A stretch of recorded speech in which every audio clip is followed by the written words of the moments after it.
Perkenalkan teman-teman, nama saya Abdullah Azam dengan NIM 22 2018. Kelas PMI 3B. Saya tuh akan membahas terkait literasi digital. Pentingnya literasi digital bagi pelajar dan mahasiswa. Saat ini, perkembangan teknologi semakin berkembang pesat. Akses untuk berkomunikasi dan mendapat informasi bisa didapat secara cepat dan mudah. Bahkan, hampir seluruh manusia di dunia ini menginginkan segalanya menjadi lebih praktis dan lebih efisien. Namun, di balik semua kecanggihan yang ada di era digital saat ini tentu memiliki dampak positif dan negatif bagi manusia. Makanya, literasi digital sangat diperlukan sebagai acuan agar lebih terarah dalam menggunakan teknologi yang semakin berkembang.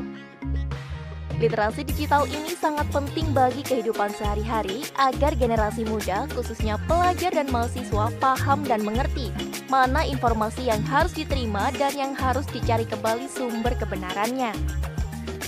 Dengan adanya pemahaman dan penerapan literasi digital, maka akan membuat generasi muda dapat berpartisipasi di era dunia modern.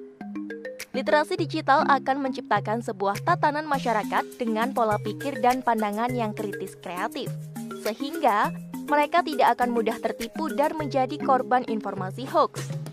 Dikutip dari buku Peran Literasi Digital di Masa Pandemi 2021, karya Devri Suherdi, literasi digital merupakan pengetahuan serta kecakapan pengguna dalam memanfaatkan media digital, seperti alat komunikasi, jaringan internet, dan lain sebagainya. Mengutip dari referensi tersebut, tentu saja literasi digital memiliki dampak positif bagi masyarakat, pelajar, dan mahasiswa untuk mempermudah mencari data dan informasi dari berbagai media. Seperti membantu proses pembelajaran, bisa membedakan sumber-sumber belajar yang benar, signifikan dan memberikan manfaat, serta membuka peluang bagi guru dan dosen agar lebih produktif dalam menciptakan media belajar digital. Literasi digital juga memiliki sisi negatif, misalnya bisa menyebabkan kegaduhan dan kesalahpahaman. Berkaca dari itu, masyarakat dituntut harus paham akan literasi digital khususnya di era modern 4.0 ini.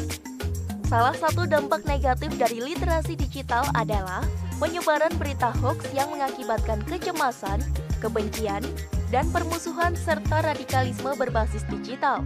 Untuk itu, literasi digital sangat diperlukan sebagai acuan agar lebih terarah dalam menggunakan teknologi yang semakin berkembang. Lalu, apa saja sih tantangan dari literasi digital ini? Literasi digital setidaknya memiliki dua tantangan yang harus dihadapi dan bisa diatasi dengan menerapkan literasi digital dalam setiap penggunaan teknologi informasi dan komunikasi. Yang pertama, arus informasi yang banyak. Artinya, masyarakat terlalu banyak menerima informasi di saat yang bersamaan. Dalam hal inilah literasi digital berperan, yakni untuk mencari, menemukan, memilah, serta memahami informasi yang benar dan tepat. Yang kedua, konten negatif. Konten negatif juga menjadi salah satu tantangan era literasi digital. Contohnya, konten pornografi, isu SARA, dan lainnya. Kemampuan individu dalam mengakses internet, khususnya teknologi informasi dan komunikasi, harus dibarengi dengan literasi digital, sehingga individu bisa mengetahui mana konten yang positif dan bermanfaat serta mana konten negatif. Literasi digital sangat penting di era teknologi seperti saat ini, karena literasi digital akan menciptakan tatanan masyarakat dengan pola pikir dan pandangan yang kritis dan kreatif. Masyarakat tidak akan mudah termakan oleh isu yang provokatif, menjadi korban informasi hoax, atau korban penipuan yang berbasis digital. Keberhasilan membangun literasi digital merupakan salah satu indikator pencapaian dalam bidang pendidikan. Dengan demikian, literasi perlu dikembangkan di lingkungan keluarga, sekolah, dan masyarakat sebagai bagian dari pembelajaran sepanjang masa. Sekian dari saya. Mungkin jika ada salah, kurangnya mohon dimaafkan. Jangan lupa tinggalkan like dan komennya ya teman-teman, dan jangan lupa subscribe. See you next time.